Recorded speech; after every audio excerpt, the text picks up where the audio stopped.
রোববার লেবাননের দক্ষিণাঞ্চলে দফায় দফায় বিমান হামলা চালায় ইসরায়েল।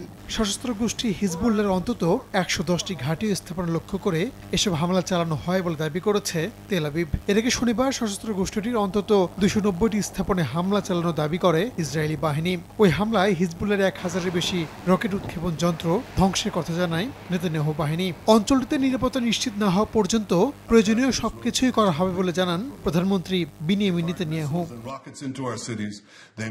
ইসরায়েলের প্রধানমন্ত্রীর হুমকিকে পাত্তা দিচ্ছে না হিজবুল্লাহ। সশস্ত্র গোষ্ঠীটির এক শীর্ষ নেতা পাল্টা হুঁশিয়ারি দিয়ে বলেছেন, যে কোনো পরিস্থিতি মোকাবেলায় প্রস্তুত আছে তাদের যোদ্ধারা। চলমান সংঘাত প্রতিরোধ আন্দোলনকে নতুন পর্যায়ে নিয়ে যাচ্ছে বলে জানান ওই নেতা।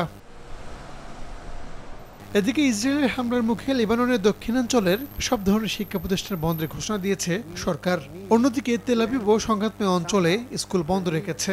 নাগরিকদের সতর্কতা অবলম্বন করতে বলেছে ইসরায়েলি প্রতিরক্ষা বাহিনী।